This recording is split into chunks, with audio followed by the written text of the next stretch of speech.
Let me first of all thank KEMI and her team.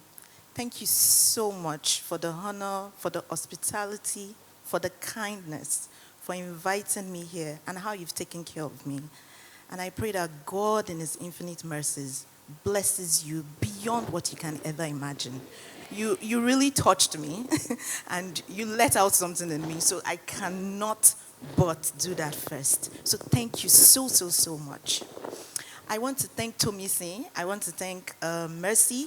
And I also want to acknowledge Mr. IRINOYE. Thank you so much for this. It takes a lot to have men who do not live competitive lives with women.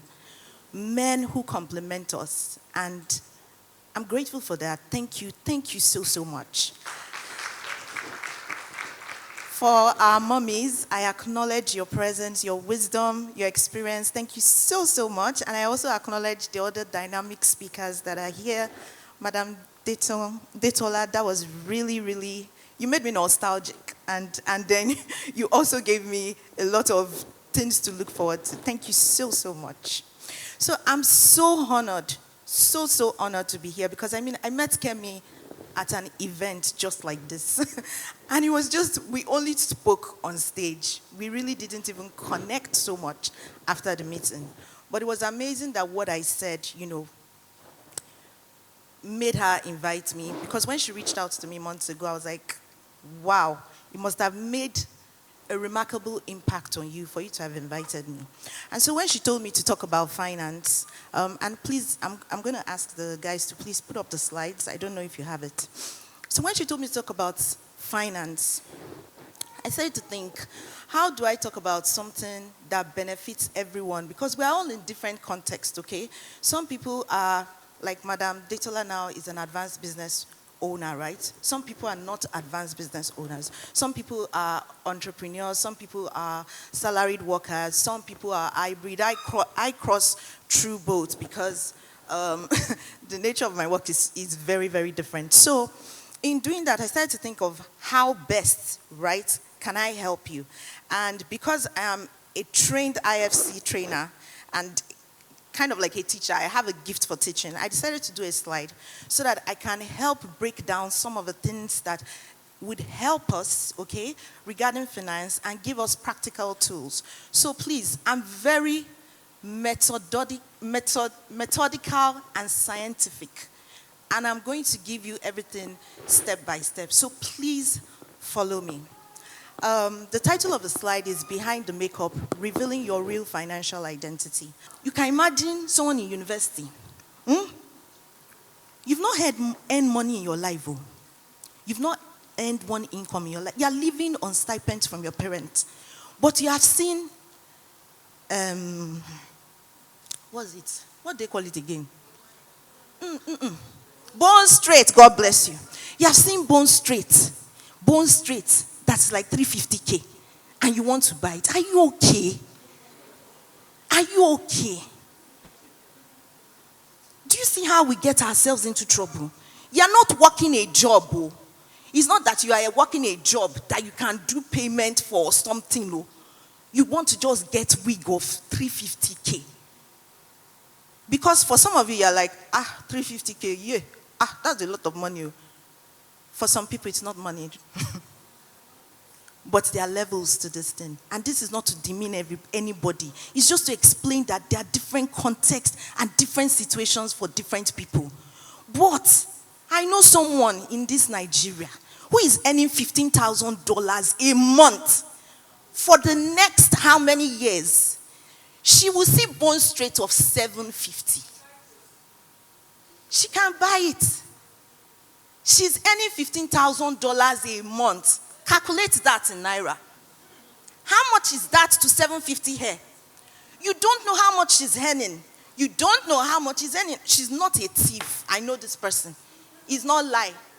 It's not lie. There are projects that I bid for in dollars, and I don't back down on my numbers. It's not lie. And it's not that I'm trying to do things out of Nigeria. No, these are big projects with development agencies. So they will pay in dollars or in pounds. So you don't do things that way. Because some of these people are advertisers and social influencers, and they tell you they know what they are out to get. They want to make a sale, and they will get into your head to do it. Last level of influence, peers and friends. A lot of us have taken doctrines from people that is not right for us. When I was in banking, and some of my friends were gathered together, and then they were asking me, because I was saying, I don't know how we got talking about it, and everybody was talking about dynamics in their family, and I was like, oh, I need to pay school fees for something, for one of my sons and everything. And one of them was like, babe, why they pay school fees now? I said, I don't understand. He said, now your husband is supposed to do everything now. I said, that's not how we do it in my own house. We do things together. I said, nothing. It's my husband that does everything. He's paid school fees. He pays this. He pays that. Look, I respect her, right? If that is what she wants to do. But do you know the amount of pressure on men? Do you know the amount of pressure on men because of this mentality that he must provide and do everything? What is wrong with you? There's nothing wrong with your head.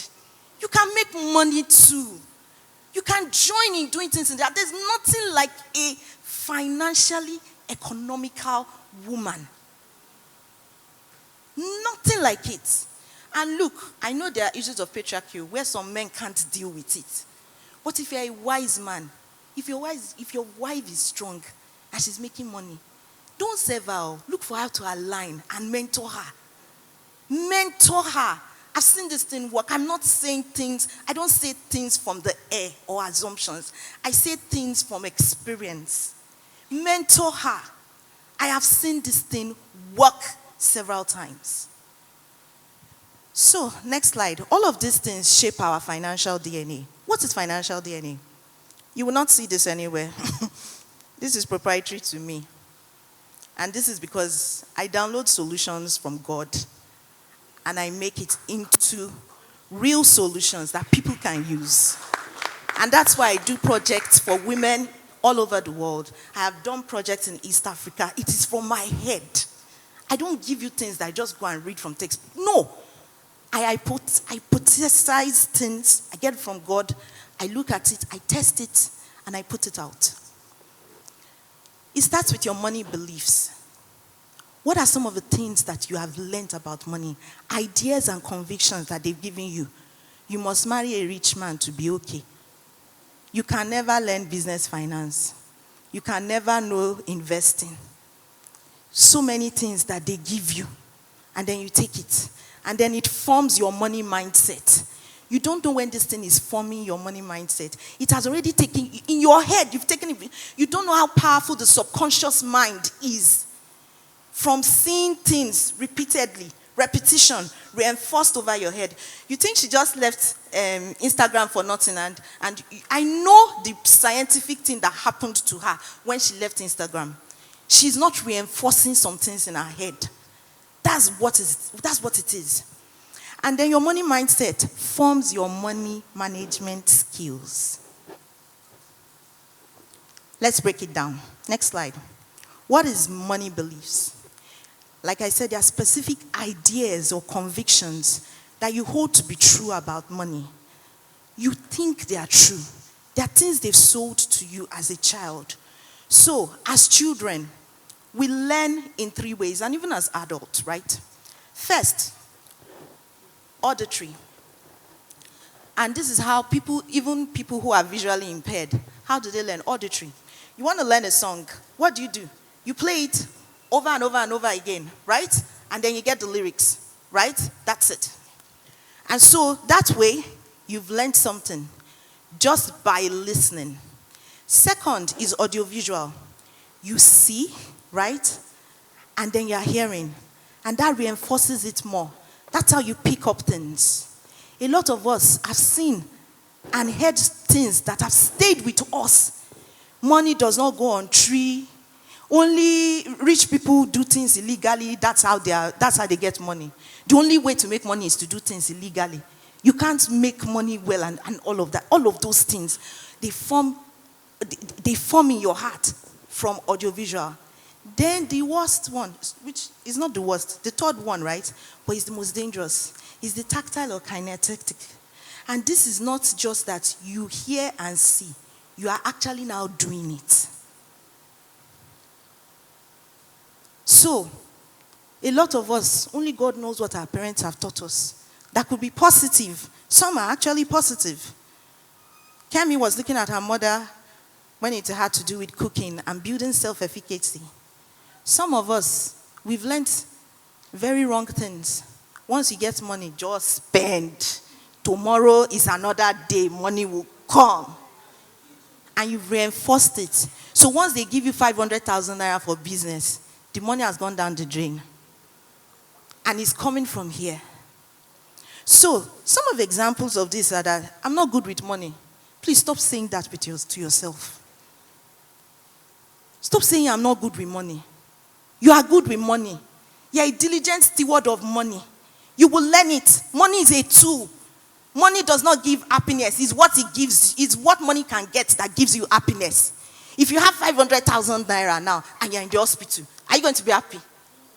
But the 500 can give you treatment, right? That helps.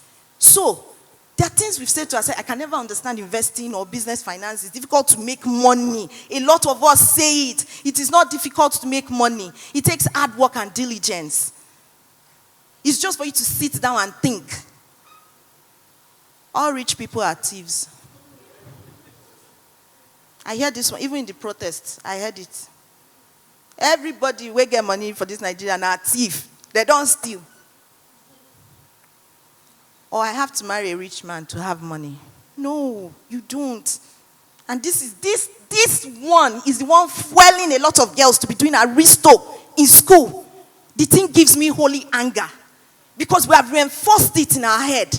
Learned helplessness. I need a man. And I have to sell my body to be able to get money. What nonsense. Next slide. And all these things form our money mindset.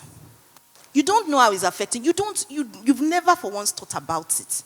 This was pushing you. You know when they say, it's not, you are the aye that is doing yourself. Some we know that is real aye, but a lot of times we are the ones self-sabotaging ourselves. Your money mindset is the collection of your beliefs. That beliefs now forms an emotion. So sometimes they give you money, 500K. You are happy. And in your happiness, you squander it. You are not checking your emotions. In your sadness, you don't have money. But the little one that is in your account, you use it wrongly. Instead of you to think through, how else can I use this thing to benefit me? Because our emotions drives us a lot. Do you know what emotion is? Energy emotion. And then you now use that emotion, that energy, to take the wrong decisions with what you are spending. How do you think money will come back to you? Even the money is looking at this and like, this one can never be a good steward. What's in not? So, and all of this predetermines your perception, responses, and handling of money. And informs your money identity. Remember when I spoke about financial identity, when I said some people are savers, some people are spenders, some people are philanthropists, some people are financial experts. That's what forms everything. So some people, their credit history, you know, I've worked in the bank before, and everything Madam Detola said is true. Most of these people who flex for you, the amount of money they are owing in the bank, we know, we see it.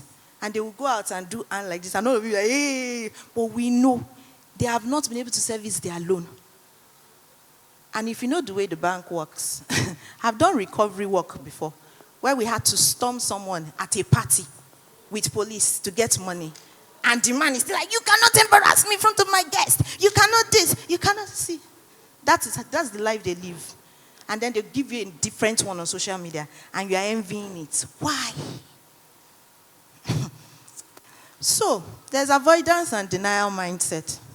This one, you feel you're not, that idea of I'm not good with money fuels this one. So because you feel you're not good with money, you say, I don't even want to think about it. Anyhow the money come, let me just do it. Denial. You don't even want to face money. You don't even want to learn it. This investing, this business finance, overhead cost, and salaries, everything. I'm not good with numbers. Everything just scatters in my head. So let's just push it away. And I'm not saying if it's not your strength, you can't get somebody else to do it. But sometimes we tell ourselves lies. We feed ourselves these lies. And it fuels the mindset. Scarcity mindset. The money no day at all. And because the money no day, this we don't know whether the money go come tomorrow. And I'm not saying you shouldn't manage, but you need to be able to strike a balance that your life is not restricted, but that you have balances around it. There's also scarcity mindset. People who live with scarcity mindset is worse. If you go to some places in Lagos, I do a lot of volunteer work as well. When you bring out things for people, the way they will be behaving on that thing, agreed, some of them have never seen it before, but some people even have it in their house and they're still struggling with them. Scarcity mindset. Then there's abundance mindset. And abundance, and I'm going to teach you that later, may not necessarily have to do with money. I hope you know that money is the lowest form of wealth. And Madam Detola said one, and we'll get to that later. There's a form of wealth that is values. And that value was what got her a seat with the investor. What was the value? Diligence. By itself, would you say diligence will earn you anything? No. But it got her a seat at the table with partners. And the only thing we look at is money. Some of you have some very good values.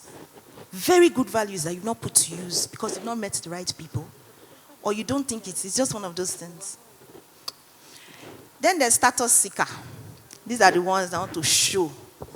It's an inferiority complex. That I have money. So they compare themselves a lot. Oh, how much did that one spend in UK? I spent more than this in Singapore. Oh, we went to Dubai last summer. Oh, you constantly have a need to show yourself on social media. You are just seeking status. The bougie know themselves. The people were born into money. They know themselves. You just have to look at their fingers. You can tell what is manicured and what is not. You can tell. You just have to do a handshake. Just feel the skin of someone. You will know. They know themselves. But you now want to be doing this thing that, no. We know this thing can be done by association, right? You can be bougie by association. But then, even then. So, then there's entitlement mindset. This is the worst. This one, you just feel you must not work for anything. Everything, they must just give it to you. I was reading something in one chat, I think it was my secondary school chat, where a girl was telling her boyfriend that he's earning 800K and he gives her only 250. That God will punish him or something. Entitlement is horrible. And I was just like, the boy is giving you 250. You are not the one working.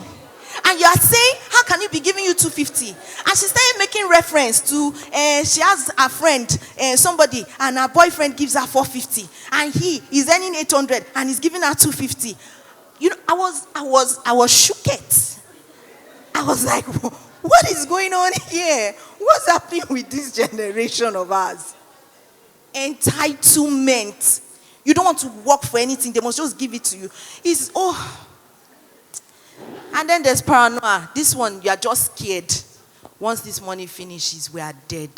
Once this is that, we are gone. And you are saying it. Please stop saying it. Please, if you don't understand anything, right, when they say it is actually warfare. And you can't be speaking anyhow. You can't be saying things anyhow. Because of what? Because of a tool? Money is a tool. It is a tool. it's supposed to get you other things. So you're supposed to be thinking, the Bible didn't even say that we will come here to be looking for money. That's not the work. So you have to examine your underlying money beliefs. Which one are you dealing with? Because trust me, we all deal with them. We all have one we are dealing with. So you have to check it. Which one is pushing me and has been pushing me? Next slide, please. And that emotion that he gives you impacts how you spend your money. And this is what makes the difference between somebody who is very impulsive. Once he gets money, you are just spending. Or someone who is very calculated. Because you've thought about it. This money is limited right now. But what are my priorities right now? My needs. What are my needs? Rent, food, this. Okay, so for the next 3 months, this is what I'm going to focus on. It's only for a while. It's not that for the next 3 years of your life. And even if it's 3 years of your life, it's a plan. You know that for the next 3 years of your life, I might not be able to indulge in this. It's just focus and a plan and strategizing. But then we get sidetracked because we see somebody wearing a new wig, or somebody buying a new house, or somebody buying. We just lose focus. We lose focus. We take the decision. Look, let me tell you something. Decision is not alone. It's not enough. It's not that, from today I take the decision, I must have an abundance mindset. It doesn't work like that. You will fight for it.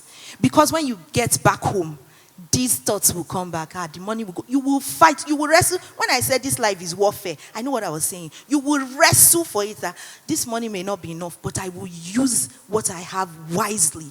And I will use it to get when I get this one, it will get me more contract. It will get me more visibility with this person. And that will inform more income. And then you pray about it. A lot of us were just praying, oh God, oh this, oh, you've not thought. Even God thinks. Even God sits down and counts. He said, how many of you will do something without counting the cost? You don't look at it. You just do things anyhow. And it impacts your financial management skills. So, there are people who will take loans. In fact, there was a time when we handled a loan and we gave the person money. You came with business plan. You said you wanted money for a business. Then you now came back and said, banker, and you come with a brand new Prado Jeep.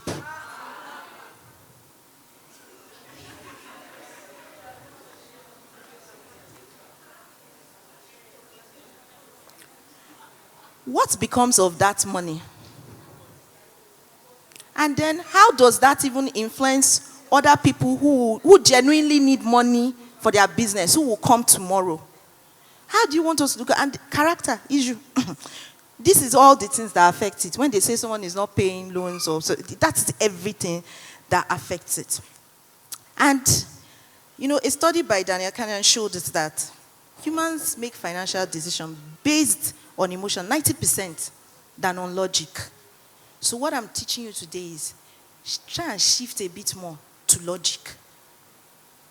Even if it's 20%, I would so like that you get to like 50%, or maybe even 100%. But even if it's 20% today, try and start shifting. Next slide, please.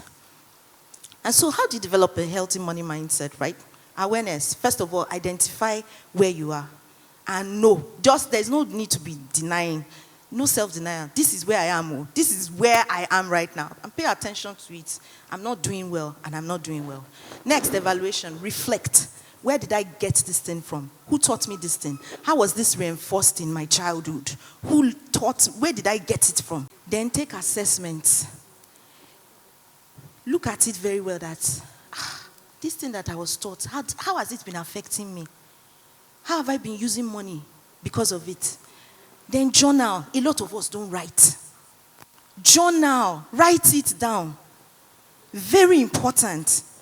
This is the emotion I feel with money. I get anxious. And because I get anxious, it doesn't help me to think straight. And so because I don't think straight, I spend money anyhow. So going forward, I will not be anxious. I will ensure that when I'm anxious, I will first of all calm down before I'm so sorry, don't mind me, I'm moving so much. I'll first of all calm down before I take that decision. And then you reframe. This thing I just told you now is that you are reframing yourself like, I need to calm down. So when I get anxious, what do I want to do? Maybe I take a walk. Maybe I don't make that decision immediately. If in my business, if they tell me to make payments, or something, I've made that decision, I'll make the payments, right? But I never do the transfers until I'm calm. Before I go and turn 10,000 to 1 million, I never do my transactions except with a clear head and clear mind. Sometimes it can be early in the morning. If whatever wants to happen, I don't. If I'm not in that state of mind to do it, I will not. And so if that is the reframing you need to do, yes, do it. Some of us need to get coaching.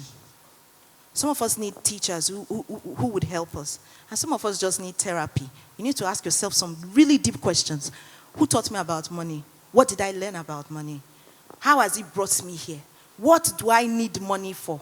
How am I going to use this money? And I'll give you clear examples of that. Then discipline.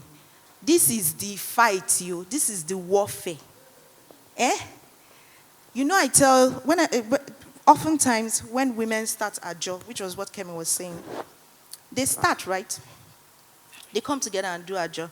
And even a job, there are things like, I can't go into that right now, but if you are doing a job, please, shine your eyes. People have done a job and carried the money to Canada. People have done a job and used the money to do wedding. The leader of, and I'm not saying these are people that I know that these things have. People have done a job and someone on the group died. So if you are going to do a job, please, you also have to know that you have to do it with sense. There has to be guiding rules. There has to be principles. There has to be legal ramifications for it. It's not that you come together and say, we are doing this. If the person carries your money away, who are you going to take to court? Who will deal with it? And I'm not saying a jaw is not good. A jaw has been on since the days of our father, but it is backed by the, I think it's magistrate court. I have an article on that I wrote. So go and read well about the history of a job before you get into anything. So, discipline. Women start saving, right? So January, they make the New Year resolution or whatever, like, this year I'm going to save for my land, right? And the land is maybe 300,000. So I want to start putting in like 30K, every month. January, you did it. February, you did it. March. April, austerity measures started to come. Dollar went up. So many things happened. And then you stop. Now, because you stopped in April, May came. And then you decided, I've stopped in April. Let me take the money. It doesn't matter anymore. That discipline is what you need to. Even if you get to May and you say, I didn't do April, I missed April, I will continue again in May. That is how you. This thing is warfare. Is fight that this money, no, but you need this thing, no, but if I do this, I should be able to make it. That's how you do it. Because oftentimes they start and then they carry the money away and then they are back to square one. No land at the end of the year, nothing. You didn't, the goal you set, okay, you just carry the money and I'm not saying issues will not come in life that you need to deal with. But trust me, even if it's 15K you are earning today, you will live on that 15K. You will live on that 15K. You will look for how to deal with it and live on it. And then education, like you're here now, you're all learning. Education is very important. A lot of times, people just go into financial literacy without really working on this financial psychology. Let me tell you what happens. You don't deal with financial psychology. You get into financial literacy and say, I want to start this thing. You will start to, but the likelihood that you will finish is very low. Because you've not dealt with or addressed what you need to address first before starting. And this is the starting point. And then, lastly, modeling. When they talk about mentors or that, I already told you that what you see is what you replicate. Surround yourself with people that challenge you. You can see KEMI, you can see what she's doing. She's paying bills of 200K. Somebody else is paying bills of 2 million. So, with whatever level I am, I want to surround myself with someone who pays 200K. I want to see the grit and the rigor that goes through it. I want to see how she's able to pay it with joy and not complain. Or even how she makes it. Model yourself with where you want to go. But a lot of us don't even have financial goals. You don't even know where you want to go. But I'll help you. Next slide, please. So, this brings us into financial literacy. What is financial literacy? Next slide. It's a combination of financial awareness. What I just taught you through financial psychology is financial awareness. So you know what point you are, right? Knowledge and skills, right? Sorry, back to the other slide.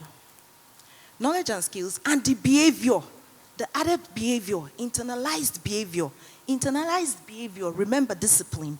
Discipline, the behavior necessary to feel confident to make sound financial decisions. Are we still together? So, this is what financial literacy is. And it takes you through from financial psychology even to the knowledge and skills and then the behavior that you need to reinforce to continue to build it. Next slide, please. Now, why is it important? Particularly for women. When I worked in banking, right, when I first started doing women banking, I never wanted to do women banking. I didn't know. I've never seen myself as a gender advocate or any of this because I don't see, yes, there's patriarchy, right? But I never just saw myself like, I need to fight with anybody to be equal or anything, right? Until I started to do gender banking and I saw, there are real issues. Real issues. First of all, it's very important to achieve financial goals. A lot of us don't have goals. A lot of us, our retirement plan is our children. A lot of us don't even think we should have a retirement plan. A lot of us don't have emergency funds. A lot of us don't have goals. If it's a goal that I need to earn more this year, how do I earn more? What does that look like? I need to spend less this season. What do I need to spend less on? What does that look like? I need to invest. Okay, what investment makes sense based on my level of income? Some of us, you are earning 50K. You now want to do investment of 3 million. Please, how? Does it make sense? You now put yourself under unnecessary, undue pressure and tension for nothing. Context matters. It's not that they just tell you something and take you like hook, line, and sinker. I'm earning 20K right now. So what can I do? Possibly start a trust fund with 5K. If that makes sense for you. Because if you take 5K and it's remaining 50K, what is left? It has to make sense. So, first of all, what is your financial goal? Very important. Next, avoid exploitation. I've seen women exploited so much because they are not financially literate. What's it?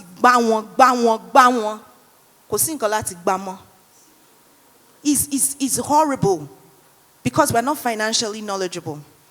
And then prevent over-indebtedness because people often are in debt. Thank you. And then improve money management skill. Plan for retirement. Like I said, a lot of people don't have retirement plans. To maximize your income, how much are you earning? What can you do better? Engage in financial market. People are not engaging, women particularly are not engaging in financial market. And to boost your financial confidence and build sustainable wealth. Very important. Next slide, please. And please, so what are the pillars of financial literacy? Earning. How much is coming into your account and where does that come from? Spending. How much are you spending? It's not how much you earn that matters. It's how much you spend in comparison to what you earn that matters. Saving and investing. How are you able to save? Borrowing, yes, credit is very important. There are times when it's okay to go to the bank and take money, right? But some of us don't even understand that. Some of us don't even build credit history. And then protecting. How do you build a legacy? Insurance, wills, all of those things, very important. Next slide. So, I thought about what would help you most in your situation, and it's budgeting. What is a budget? It's a systemized plan that shows your income and your expense together, and it divides it into categories. Fixed expenses, variable expenses, emergency fund. Fixed expenses are always there. They are very big expenses like rent. You will pay rent, right? You will. You have to live somewhere. You will commute. Some of you might buy cars. There are other things that are in it, depending on your situation. It could be school fees for some other people, because school fees is quite enough. It's really high for some people, you know. Then variable expense, it changes from time to time, but it's not something that you do well, some may be monthly, some may be biannually, thereabouts, looking at it. And then emergency funds, what are you saving? And these figures, right, it doesn't necessarily, for fixed expense, I would highly recommend that you keep it at 50 because it's a huge chunk. For variable and emergency, you can switch it. Some people might want to do variable at 20, emergency at 30, and thereabout. Next slide, please, so that I can quickly finish. Next slide. So, basically, next slide, please. What I want to mention here right now is that wealth. For a lot of you in your situation, right, I want you to think about wealth, okay, money, not just as finance, but first of all, to look at yourself. Physical wealth. As a human being, you're an asset, right? She mentioned that you're either selling, I think it was Mommy that mentioned it, you're either selling something or you are bringing in something. I am an asset. Everything I do, if I get into something, it's going to bring in money, right? So, how does that work for you? How are you able to generate more income for yourself? And how are you building yourself? Because that's a level of wealth. Then, cultural wealth or values. I think Mrs. Adetola already spoke to that. Values are wealth. Somebody can just like the way you do something and bring you into, and it changes your life forever. Relational value. Let me tell you something. Money is everywhere. And this money you need is in the hands of people. It's in the hand of people you're sitting beside. It's in the hand of your network or association. But you're not intentional to put yourself out to this network and association. You're not checking up on them. You're not writing to them. Very important. The money will not jump at you. It will come through your network. It will come through your relation or wealth. She was looking for somebody to speak with, and she thought about that investor because she already had him in her network. Relational, I put it next to financial. It is from relational you get into financial wellness. So it's somebody that remember you are. Call KEMI, let her be on this contract. Call this person. That's how it. So you better improve your relationship with people. Even that child recognizes it. And then the last one is time wealth. And I'll stop here. Now, time wealth does not mean that you're largesting and there's nothing to do. No. That's not it at all. Time wealth is that you're investing in the right experiences. What you're doing today is time wealth. Because I don't know where else you will learn financial psychology like this. Or you learn people's experiences like this. So, time wealth is what you are using your time for that gives you experiences that furthers you. It's not just any kind of experiences. Please move on. Next slide, please. So, as we think about it, we also want to think about now that you know all of this, what can you do better where you are? First of all, determine your financial status. Are you a spender? Are you an investor? Are you a spendthrift? Are you financially responsible? And if you are financially responsible or any of these things, just own it with your full chest. Then identify your financial assets and liabilities. What do I have that is an asset? What skill? What service? What product that I can use to change my life?